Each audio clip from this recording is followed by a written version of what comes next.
Well, I'm just going to go ahead and get us started. Thanks so much for joining us for our second ESMC webinar. My name is Tori Aaron, and I'm a research fellow at the Minnesota Design Center at the University of Minnesota. This is our second webinar in our Empowering Small Minnesota Communities project webinar series. The ESMC project is a community-centered collaboration with the University of Minnesota partners developed to strengthen small communities through the development of resilient infrastructure. This program support includes developing and strengthening project plans for long-term goals, laying groundwork for proposals, and funding opportunities for federal, local, and state investments.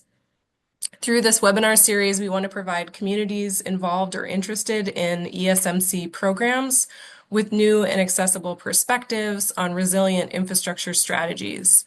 Our first webinar features stormwater infrastructure, and our second webinar aims to get us a sense of a community loyalty rewards program for achieving economic transformation. This webinar series aims to give us possibilities for examples from professionals in the field and help communities who face similar challenges share best practices and innovative solutions. So today we're joined by Joel Hodroff, Teresa Spaeth, Thomas Fisher, and Carrie Kirschbaum for the topic Achieving Economic Transformation Using Community Loyalty Rewards. This team is working collaboratively together to propose a community loyalty rewards pilot in Minnesota's Northwest region, beginning in Crookston, Minnesota. So we'll hear more about their initiative in just a minute, followed by an audience Q&A at the end of the hour. Please feel free to add your questions and comments in the chat during the presentation, and I'll address them during the Q&A. And we'll also open up the webinar for video participation for the audience to engage in conversation with our speakers. So thanks again for being here. Tom Fisher, who is the director of the Minnesota Design Center and a participant in this initiative, is going to get us started. So I'll stop sharing my screen, and Tom, you can go ahead. Great. Thank you, Tori, and really appreciate the work that you've been doing to put all of these events together. I think they're really great opportunities for all of us.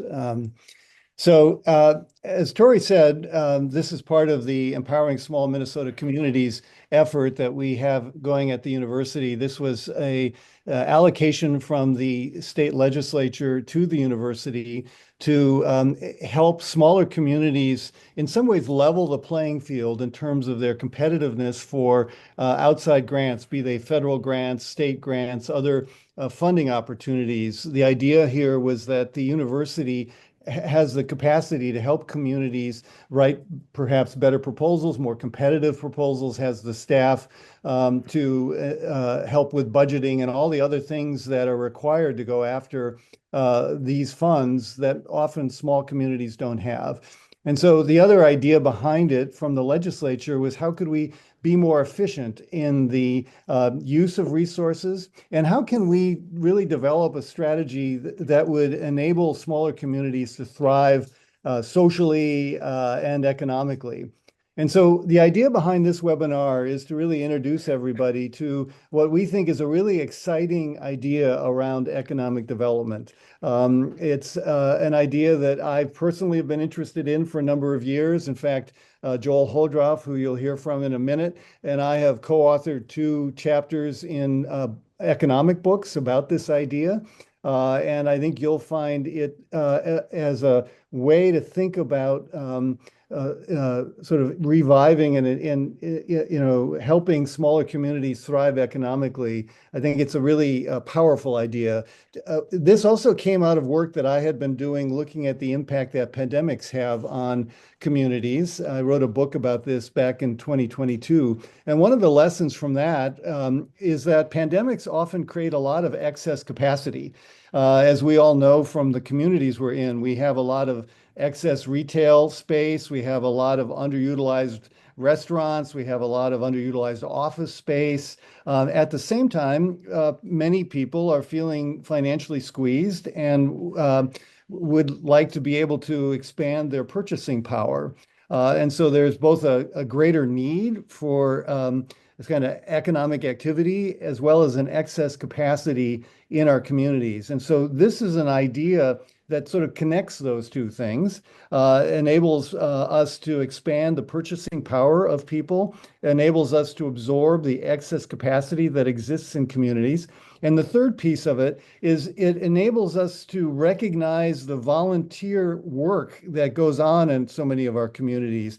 There are many aspects of our neighborhoods where people are volunteering their time to tutor students in a school, to raise children, to clean up the local park, whatever the volunteer activity might be. And all of that goes uncompensated. And one of the ideas that I found very compelling about this idea is this is a way to actually recognize and in some ways reward all of that voluntary activity. So it links in a kind of win-win-win situation the ability of people to get compensated for that activity, to extend their purchasing power, and to absorb excess capacity in communities. And so we're at a point now where we're looking forward to piloting this in Crookston, Minnesota, shown here on the map. And we'll hear a bit from two of our colleagues in Crookston, Teresa and Carrie, about some of their thoughts about this. And the core part of this webinar will be hearing from Joel, who has really been the kind of the main thinker and developer of this idea. And what we call it is Community Loyalty Rewards Program. So it's a way of taking rewards, loyalty rewards that exist in the corporate sector and beginning to apply them in communities. But enough of me. I think I'm going to turn this over to Joel, and he can explain it in greater detail. So, Joel, Yep. go ahead. Thank you, Tom. Welcome, everybody, to a discussion on outside-the-box solutions for community economic development. So I don't read to adults. I'm going to let everybody have a second to go through this list of things that communities want and see if you don't agree. Now, here's the thing. There's nothing unreasonable on this list. So the question of why is it so hard to do rapid and sustainable local to national community economic development is what we're going to explore today. We say it's because economics and commerce confuse money and wealth. How can I prove it? Oh, bummer, lost a slide already. In 2008, the argument is $5 trillion in wealth disappeared. 8 million people lost their jobs. 6 million families lost their homes. We also know many people lost some or all of their life savings. Now, why did we not lose any wealth? Because what are the things that constitute wealth that communities need? Technology didn't crash in 2008. Human skill, knowledge, and creativity, people didn't wake up stupid, and that's why we had a crash. We didn't lose any of our infrastructure. We didn't lose any of our free and abundant renewable resources. We didn't lose any products and services. So when the focus is on the things that are only advancing, technology only advances human capabilities, global economic infrastructure, our ability to use free and abundant renewable resources, they're only advancing. We argue we should see an ever higher quality of life, ever shorter working hours, and ever less damage to the environment. We call this continuous economic improvement, and it should apply to every community. So the fact that we're short on money, but we're long on all the things that produce wealth, that's the outside the box thinking we're going to introduce today. So here's how simple it is. Merchants want more customers. Families need more purchasing power. Communities seek more economic development resources. That's why we invented money, right? To match these up. Where's the money? Let's start looking at where's the money. We argue competition and cooperation are out of balance. And a new currency that increases cooperation is exactly the solution we need. So what does that mean, the competition and cooperation out of balance? We're literally drowning in competition. Go into almost any grocery store, the aisles are filled with desirable groceries, but they're short on customers most of the day.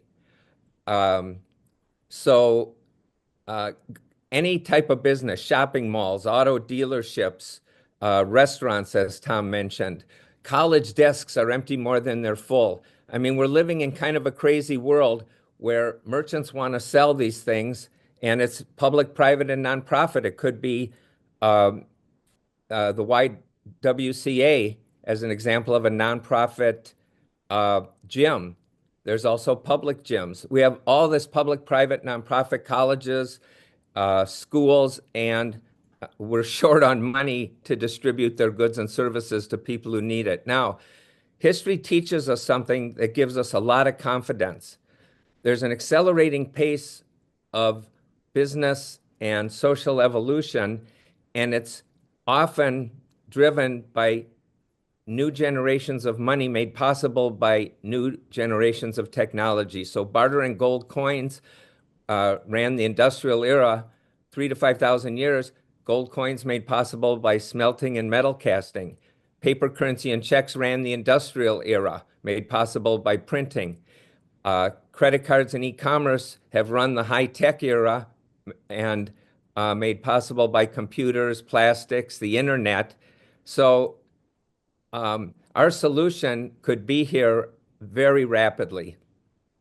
And what's the solution? Bring competition and cooperation back into balance. That means people will get more purchasing power, merchants will get more customers, communities get new economic development resources. That's why we say it's not rocket science. It's what's been happening all through history, and it's right at our fingertips with the technology that we're going to describe to you next.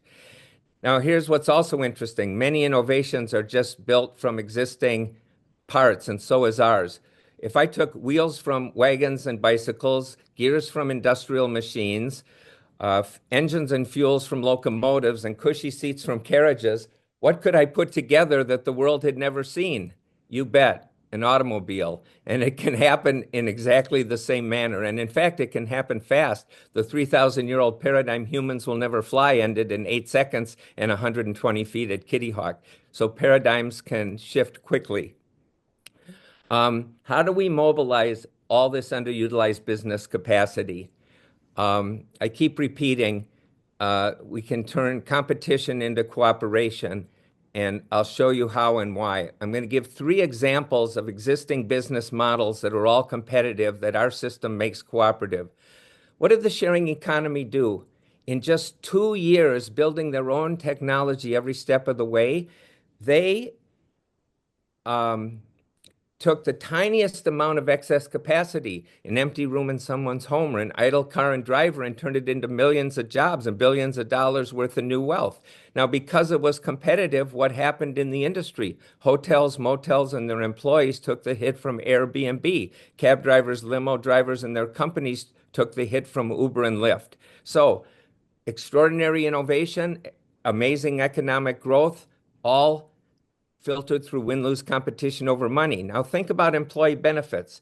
Really good example. Excess capacity is turned into an employee benefit. You work at the airlines, free or discount flights. You work at a restaurant, free or discount food. You work at a gym, free or discount membership. You work at a university, oftentimes free or discount tuition.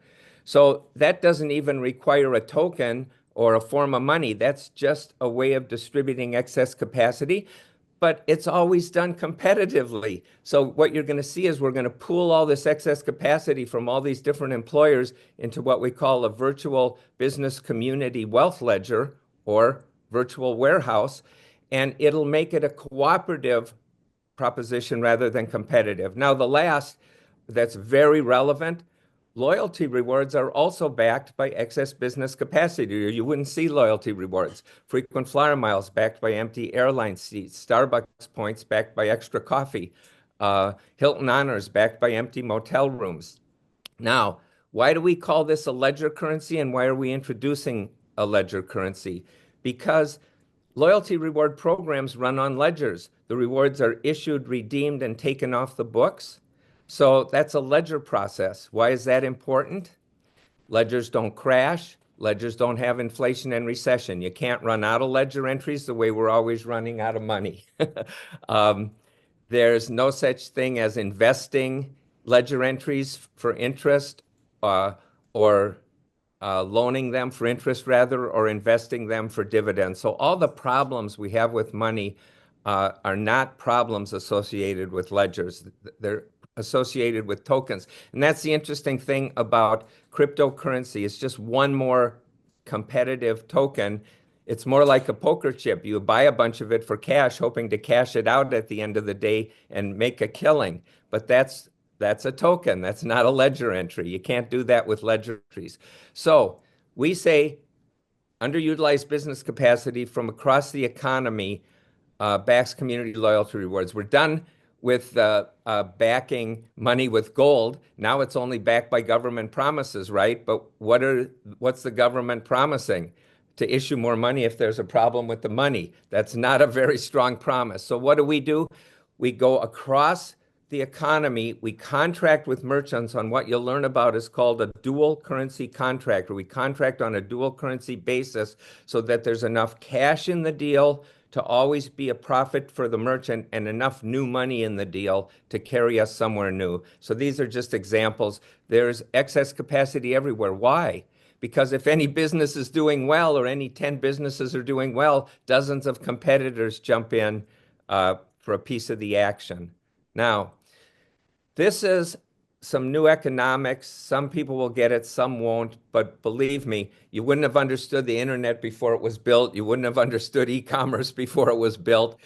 We're looking for early adopters. That's what gets things into the world. It's a theory out of the book Lean Startup. Minimum viable product and early adopters. There's so many things that community loyalty rewards can grow up to do, but they're not going to be talked about in this. I actually think it's the source of world peace and sustainable economic development, but that's for another slideshow, folks. So a community loyalty reward dollar equals $1 in purchasing power. We're keeping it simple. It's not like $10 and 0.007943 Bitcoin, all right? It's as simple as a combination of dollars and pesos or dollars and pounds or whatever, but it doesn't even need a currency exchange. We're doing the work for you. Imagine a $20 restaurant meal costing 12 cash and 8 community loyalty rewards. Why is that profitable? Because just like 2-for-1 dining, senior discount, happy hour, student discount, it's taking excess capacity and making a profit despite a discount. Similarly, now here's the important thing that we're talking about here. The marginal cost of production for a bunch of extra meals is much less than $20. That's why these formulas work. 2-for-1 dining, senior discount. But notice that there's always restrictions attached so you don't disrupt a company's main source of revenue. So 2-for-1 dining, no Friday or Saturday night. Student discount, must have student ID. Senior discount before 5:30 and after 7. Similarly, $20 YWCA pass just costs a hot shower and a towel. So $6 cash means the YWCA is making as much money off of their sale as the restaurant is off of theirs. So the power of the marginal cost of production is the power of merchants profiting from their excess capacity. And they do a lot of things. They do employee benefits, loyalty rewards, discounts, barter, donations to the community for a tax write-off, but none of this solves our economic problems because it's all inside the world of competitive economics. All right. I'm only going to use 20 minutes and I have 8 left. Let me walk you through the whole system. Program sponsors are the people who report the rewardable activities of those participating. Now, we say community organizations, religious groups sponsor their volunteers, but that's not all. Schools sponsor their students. Employers sponsor their employees. The government sponsors people on Social Security and people on welfare. So this is an existing infrastructure we're going to ride the rails of. And believe me, when this money shows up on the scene, lots of people will want to jump in. I just described how it works for merchants. They set the ratio of dollars to community loyalty rewards, and they set any needed restrictions. And as I mentioned, one of the most important incentives for merchants, all of their employees get community loyalty rewards. Members sign up. It could be online. It could be through the sponsor to join the program. They designate a US dollar source. This is critical. Everybody has to put a credit card, a debit card, Venmo, PayPal into the sign up because every transaction's a dual currency transaction. Similarly to how they go out either online or into retail businesses and make purchases, yes, of course, this is going to require some new technology, especially in the competitive tangle of thousands of competing ways to make payments, either online or in a store. But again, these are the hurdles that are easily surmounted with today's technology. Also, they choose what's called an organization to receive an affinity donation. That's just like the Sierra Club Visa, where every time you use the Sierra Club Visa, Sierra Club gets a 1% fee from Visa. So the last of this is the transactions are settled like all other electronic transactions. The payment covers system operating costs, standard transaction fees, and what's variable is the cash portion and the loyalty rewards portion. There's a lot of thin margin things like groceries or Home Depot appliances. That's okay. There's still enough room with the marginal cost of production for everybody to benefit.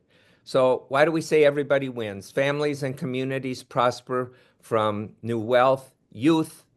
It's a hope for a better future. And young people, like with Concerts for the Environment, carried everything green from the fringy food co-ops to the mainstream because it started in Minnesota with Kenny Loggins, Dave Matthews Band, U2, and overnight it was scaling to millions and millions of participants, Live Aid, Farm Aid, Band Aid, Hands Across America. The young people might not even know that phenomenon, but we old folks, we lived through it.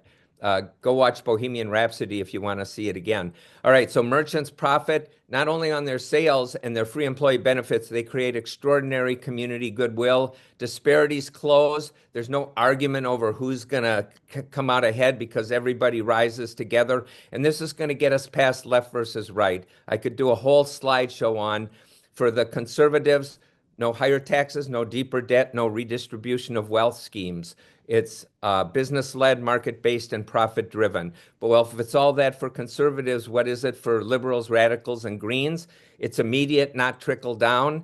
It's equitable, and there's no need for traditional economic growth. In fact, we're going to introduce an era of degrowth so everybody has higher quality of life, shorter working hours, less damage to the environment.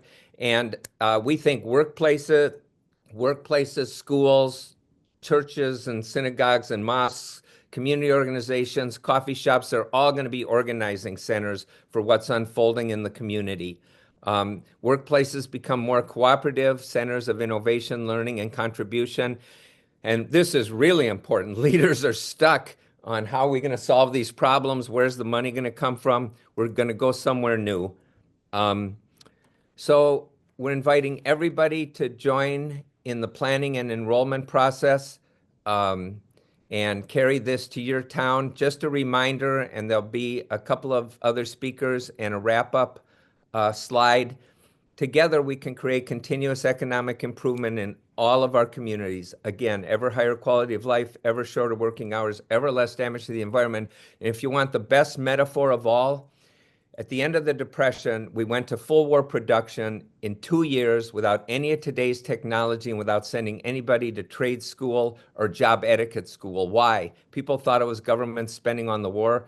We've had massive government spending and massive war since then. It hasn't solved a single economic problem. So what was it? It was a common vision. Can we get a common vision over something besides war? It was a new currency, and that's exactly the heart of it was a new source of funding. It was government funding. We don't need government funding. That hasn't solved any problems. And it was a mobilization. It wasn't everyday business as usual. That's slow. Everybody jumped in and helped. So Let's turn it over to Teresa. Thank you, Joel. I'm Teresa Spaeth, and I'm the chair of the Vadine Center for Rural Engagement at the University of Minnesota Crookston campus. And we feel very honored that we have been what Joel would call one of the early adopters of this program, and that we're involving not just exercising the program, but involving students and analyzing how this will work in the future. So what I wanted to talk about a little bit is how are we getting started, and how are we going to launch this program, and what are we going to be contributing, and then give you an example of a program that we're targeting to reward volunteers on. So first, the community participation on campus. We're looking at this, the University of Minnesota Crookston has, we're located literally across the railroad tracks from the town. So sometimes there's a struggle between the town-gown relationships because it's not an easy stroll down the campus to join the community downtown Crookston. So what we've done is we've implemented a site called the Nest. And the Nest employs two of our different people. They employ staff members from the University of Minnesota Crookston, but also student volunteers to engage with the community on a variety of things, from business development to senior entertainment and things like that. So the Nest is going to serve as our Crookston Exchange Hub. You guys are laughing. The Nest will serve as our Crookston Exchange Hub, where students and student volunteers will actually be the individuals that volunteers can come into, and they will be the keepers of the ledger. At least as we start this program off. I know we've had the economic development folks deeply involved in this as well, but we're hoping that this will give it a leg up. They will also be conducting research projects in their classes in business and economic development to further develop what this means and track what's happening to the economy, being able to look at the effects on the local community, as well as expand out to our 7-county region for AmeriCorps. So we've got that going first. One of the programs that we're using the most is AmeriCorps Seniors. That program, we have 650 volunteers age 55 and older that do volunteer for anything from grandparent reading in the elementary schools to home grocery delivery to handy repairman services for seniors in a 7-county region surrounding the University of Minnesota Crookston. But one of the things we struggle with is recognition for these volunteers. We're very tight budget.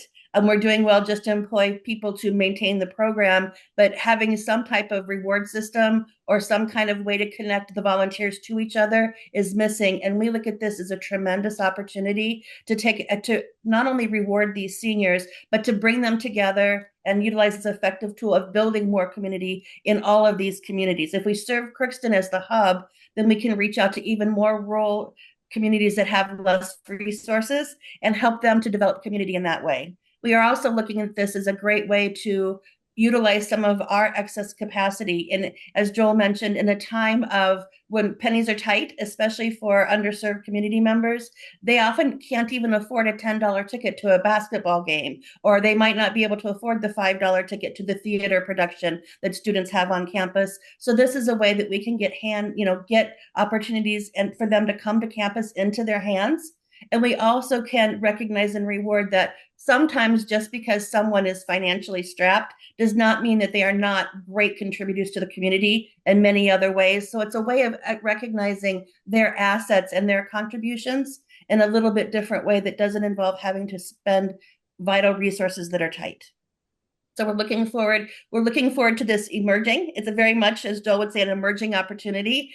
We haven't launched the actual exchange yet, but we're looking forward to that. We do have a dedicated faculty member looking at this program and ensuring that we have marketing and all the resources that we need to do this. And we are more than happy through the Vadine Center for any of you in the webinar that are excited about the program to reach out to our faculty liaison to help you look at how you might implement this in your own community. So with that, I will turn it over to Carrie, who is actually in charge of the Crookston community launch. I am. I'm Carrie Kirschbaum. I'm the Community Development Director in Crookston. I work with economic development, public housing, Section 8, and I work with all the businesses that I can in our community. But one of my biggest joys has been to be able to work with the University of Minnesota, both UMC campus, RSDP, down at the St. Paul campus. And I want to thank Tom, I want to thank you for really like pushing us along with this. And Joel and Larry, it's good to see you again on this. And we've had some great conversations. Crookston, we were your pilot project for the emerging small Minnesota communities, and we began to work together. And at first, I just thought, what have I got myself into?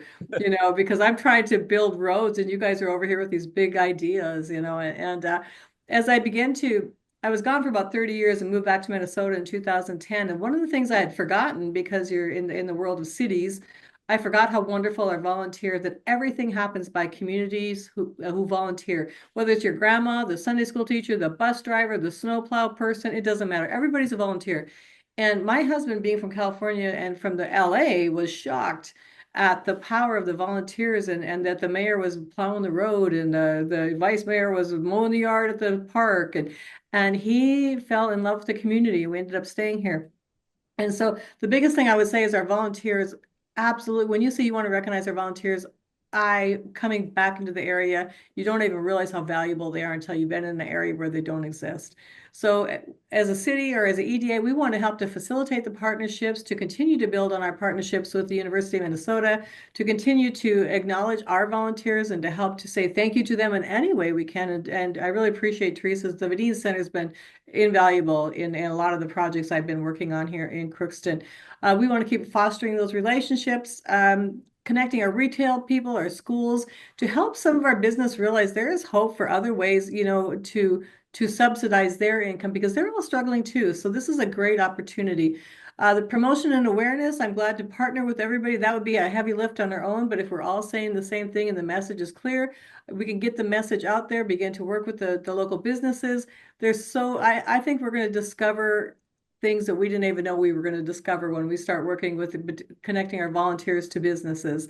And then when I look at the policy alignment, of course, staying in line with what you're thinking and helping to be the bridge to communicate to our city government, county governments, to communicate what our policies should look like to better align ourselves and for the prosperity of our community. And of course, ultimately is for sustainability and growth, because we have to continue to collaborate. The Emerging Small Minnesota Communities Project helped us to begin to create strong partnerships, and we've been meeting together now for almost a year, and relationships have begun, and trust has begun to be built. And I think those are the really critical components to that. In the communities, when you're in these small communities, they already know each other, and they either trust each other or they distrust each other, right? Because they have like 30-year histories, and they got in a fight in 5th grade, and now they're in their 80s, right? But nevertheless, they know the character and the integrity of each person, and I'm excited to be able to capitalize on that. I'm most excited to be able to help to continue to partner with the university and all your different components, and to bring all the knowledge and the access to the wealth of knowledge, and now with this program, into our community, and to continue to have sustainable growth and in partnership with University of Minnesota. So thank you guys so much for this opportunity, and thank you for choosing us for the Emerging Small Minnesota Communities project to get you kicked off. Thanks, Carrie. So just a quick wrap-up slide, and I want to promise 2 things. One is that volunteerism and students are really the minimum in the minimum viable product. So you've heard me talk about employee benefits. You've heard me talk about new funding for all kinds of economic development. That's what this can grow up to be, but it has to catch on somewhere, like Uber and Lyft and Airbnb had one passenger in the first car and a few people staying on the floor of the first apartment.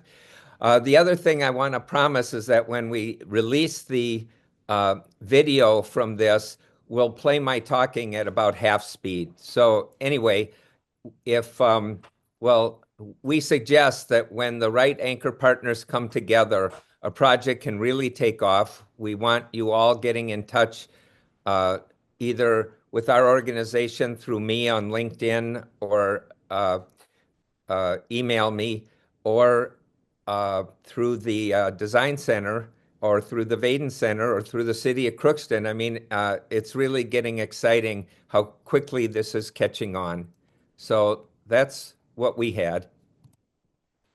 Oop, let's close that. Let's see here. Let's have a good discussion now. We saved a lot of time for the group. Now we have to stop sharing here. Stop share. Okay, great. Thanks so much, everyone. Super fascinating. I'm just gonna turn I'm gonna promote people to be able to use their video. 1 second.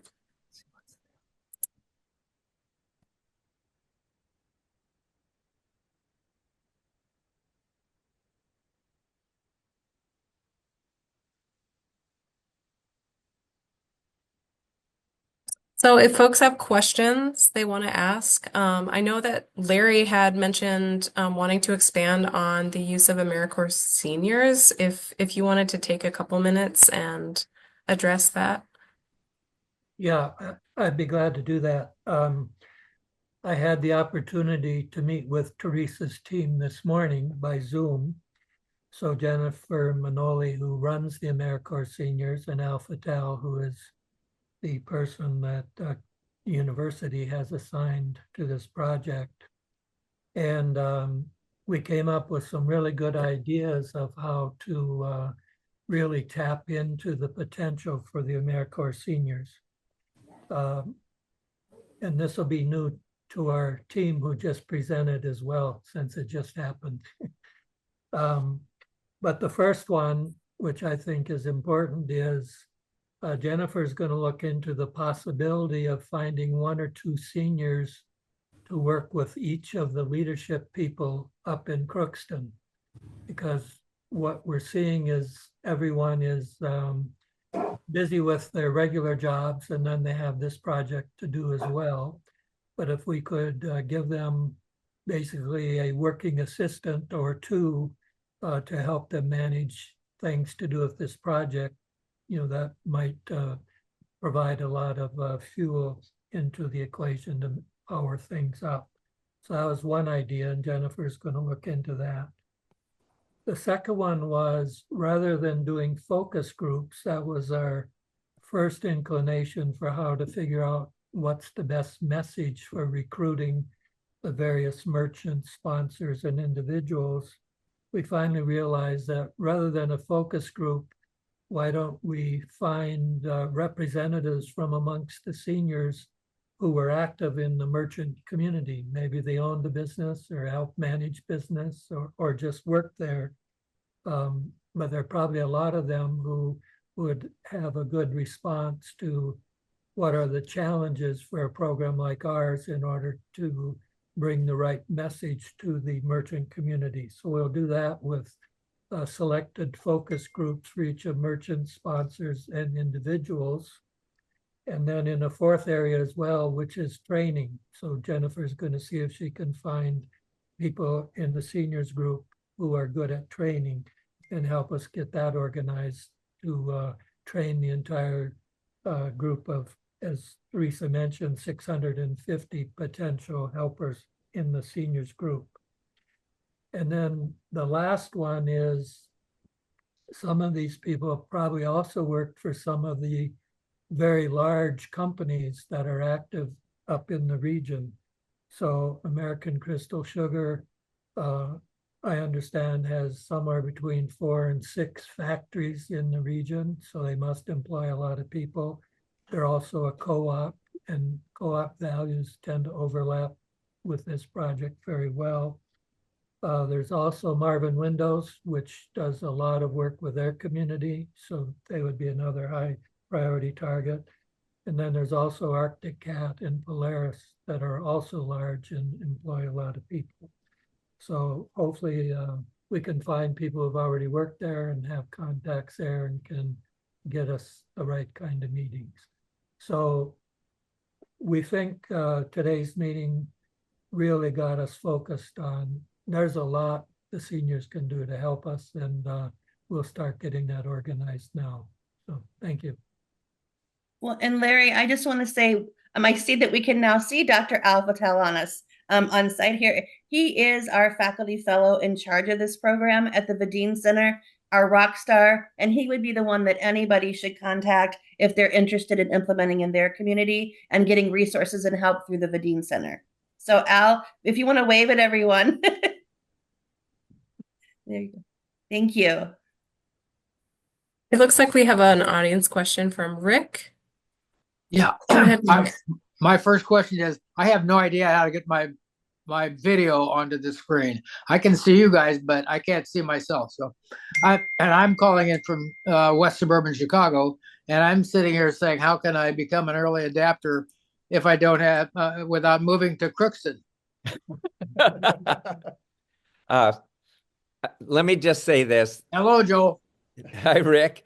There are a million tasks involved with this project. We're understaffed, underfunded. So spread the word, give feedback, ask for more information. I've got multiple decades of presentations, and Tom and I have done a DEI podcast. We've done 2 chapters in international books, as he mentioned. There is plenty.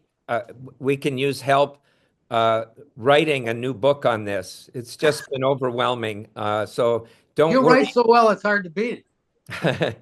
Well, I have a little experience with the content, but need a lot of help. And that's one reason we're hopeful that the Vadine Center and the Crookston campus will help develop new curriculum that at the pace of modern technology can be around the world overnight. So, and they have been a cutting edge campus for as long as they've been around, bringing in accredited online learning and being what was called the first laptop campus. So we're honored to be partnered with them. It was a good choice by Tom.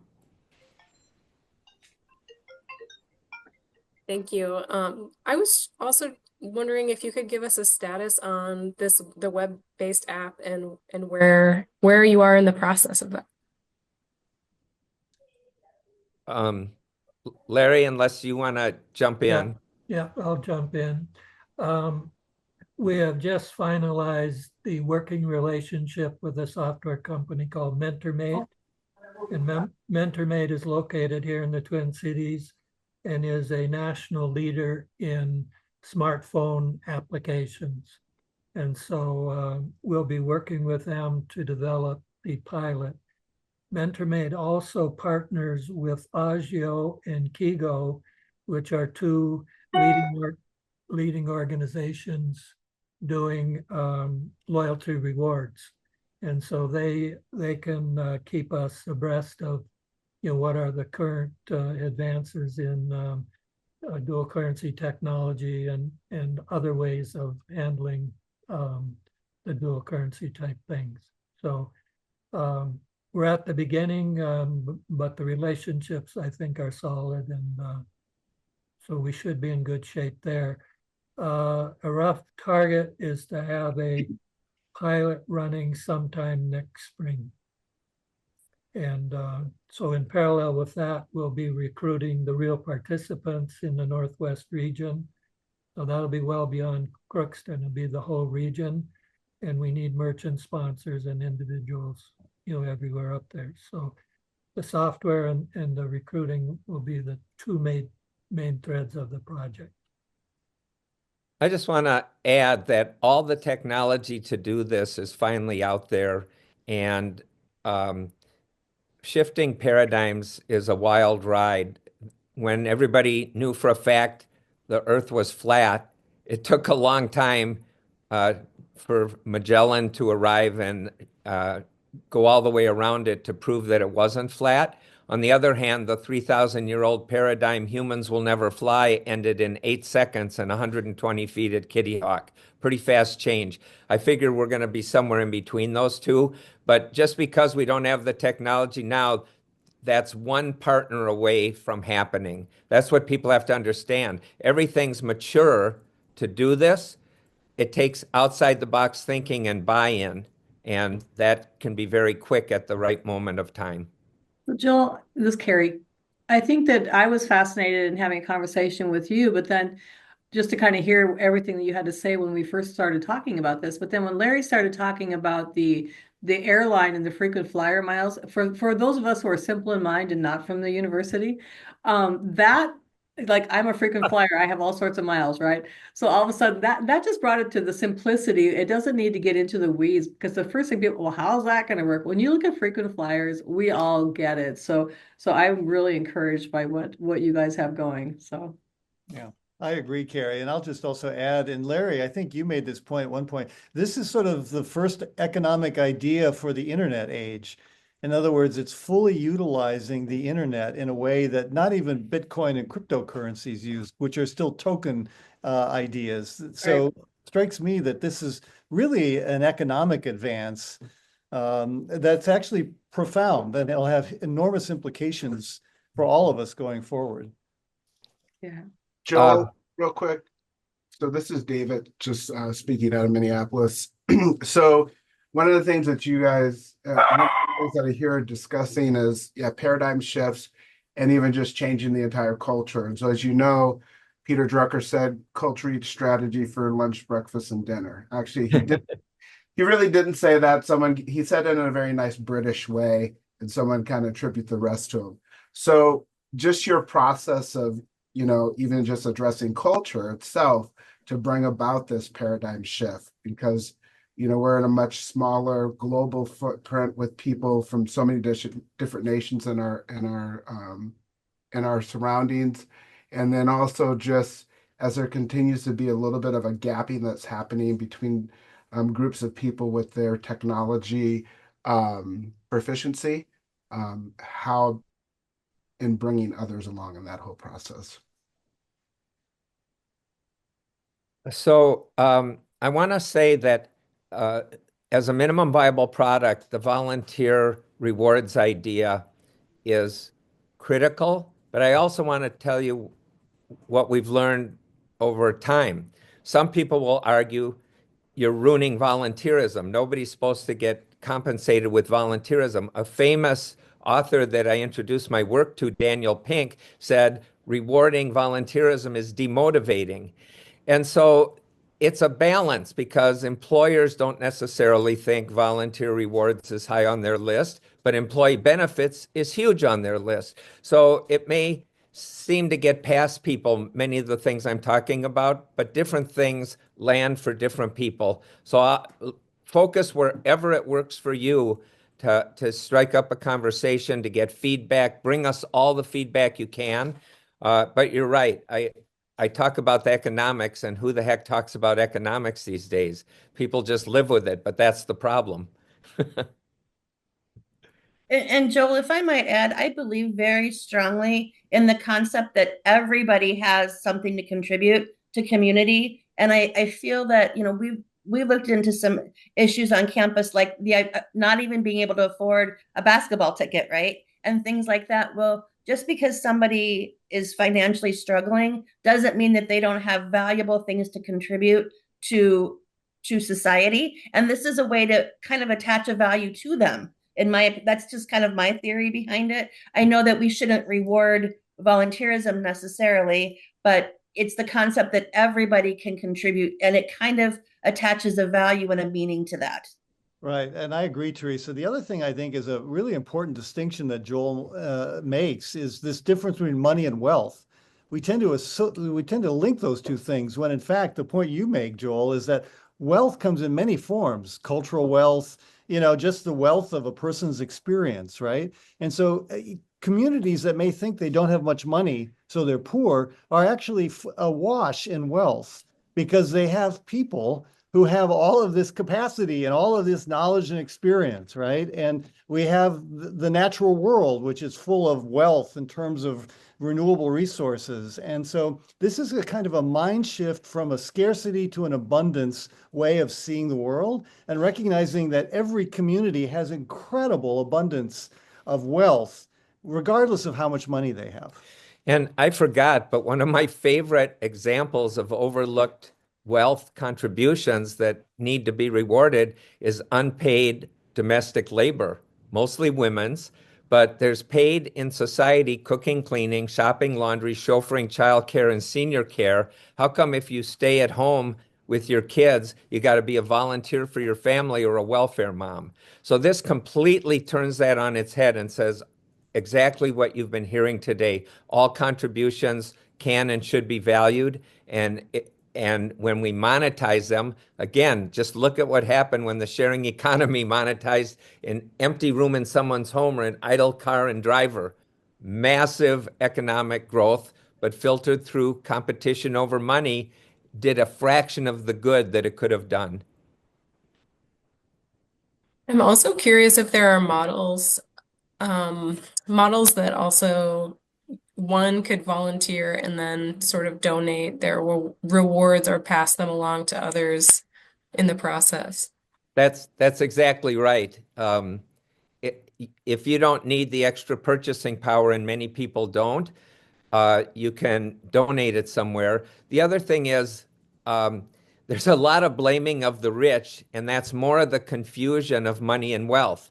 There isn't a rich family alive on the planet, no matter how big their bank account is, that can eat enough food to cause one person to go hungry, live in a big enough house to cause one person to be homeless, consume enough education or health care for anyone to go without. So if we can break down this left versus right, rich versus poor, our country versus their country, and on and on and on, we stand a chance of having this model scale at the pace of modern technology.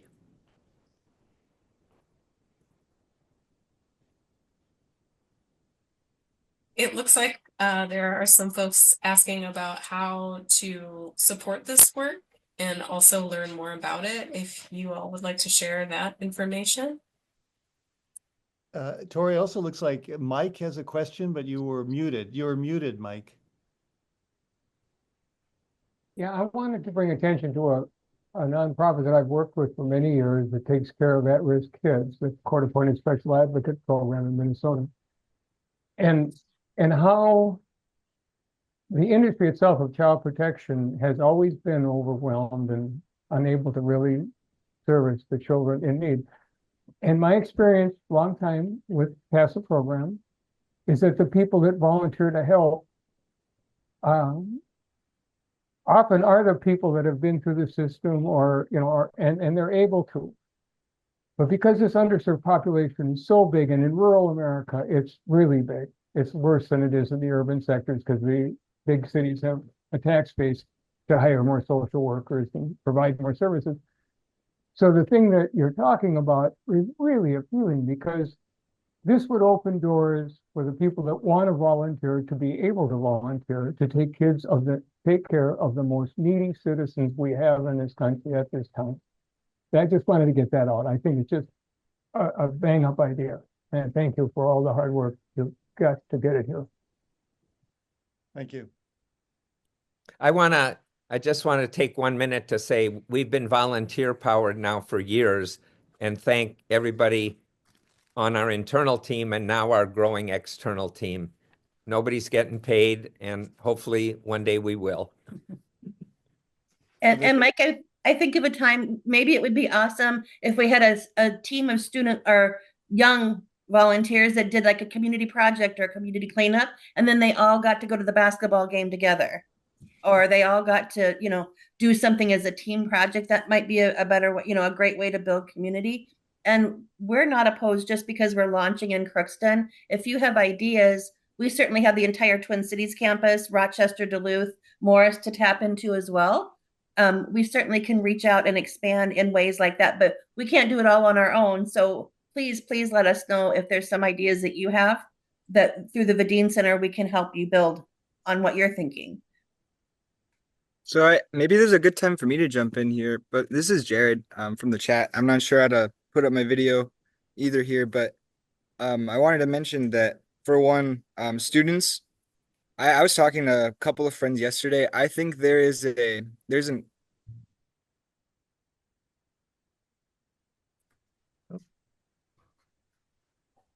all apathetic. It's hard to get us to go do things. Like, life is so complex when you go through your college classes and you get done with all of that. At the end of the day, when you need a basic need or mental health thing, or you want to go volunteer, or you want to do something that should be able to recharge you, volunteering for me now recharges me. Back when I wasn't as I didn't have a lot of these things. I wasn't the most efficient version of myself. It definitely wasn't recharging. It was something that I was already dealing with so many other things now I have to add this on. It's a lot. But if you can teach students like things, actual skills from their work, like they want jobs. The job market for us right now is really bad. I have amazing, incredibly talented people with bachelor's degrees in marketing who are driving for. That doesn't make any sense to me, right? And I think that there are like these people want these active. They want to get involved with things like this. They care about things like this. There are so many amazing students that just can't get a job, and then honestly, I think a lot of them think that it's their fault or it's their, they're not doing enough, and I'm seeing them apply to 100 jobs. So I guess my point is I really love this, and if there's any way I could help, I'd love to. And I do have a lot of resources as far as like labor and like time. So That's great, Jared. Thank you. And I think one of our hopes is, in addition to AmeriCorps Senior, we could connect to AmeriCorps in general, which has a lot of younger people doing a lot of work that who would benefit from having extended purchasing power for the volunteer work they're doing. And we do have I have an appointment scheduled with the regional director of the AmeriCorps program, meaning region of several states, to discuss. She's very interested in how this is going to be implemented with the seniors, but then looking at vistas as well, which are the younger age. And of course, if you volunteer through AmeriCorps, a vista or something like that, you get tuition reimbursement money, right? So she was very excited about the opportunity. It looks like we just have a couple of minutes left. If any of our panelists or any final questions we want to address before we sign out. I guess I real quick wanted to mention, to get students to actually do something, you're gonna have to show them. You're gonna have to make it super easy. You have to make it extremely easy, and you have to show value. That's all I want to mention. Yep. Well, I'll just thank everyone for coming. Joel and Larry and others have been working on this for a long time. We really appreciate your listening, and we actually think that this has a lot of potential for communities of all size to reinvigorate their local economies, absorb their excess capacity, recognize their volunteers, extend people's purchasing power in a profound way. So we're excited about it, and we hope you are too. Thank you so much to all of our panelists, and thanks for everyone for joining us. For those of you who want to share this information, we'll have a video in the coming weeks of this conversation, and you can pass it along to other folks. And if you want to get involved, Joel, Larry, how do folks get involved or get in contact with you? So our Joel at universalrewardsolutions.com, or find me on LinkedIn. I just want to tell people we just did all this in an hour. I would call that a productive hour. I'm very pleased. And it was great teamwork, getting ready and delivering. So thanks, everybody. Thanks, Tori and Tom, for hosting, and Crookston for being a powerful example of when people get it, it gets going. I'll give my email quickly, lwalkerkmi@gmail.com. And I'll be happy to hear from anyone who has further questions. Well, thanks again, everyone, and really looking forward to seeing what happens as this process evolves and as the word spreads. Really excited to be witnessing part of it, both through the webinar process, but also in partnership with Carrie and in Crookston, working with the ESMC project. So thank you all, and what an inspiring talk. So we'll see you next time, and yeah, enjoy this blustery day. Thanks for the invite. Bye-bye. Thank you, everyone. Bye-bye.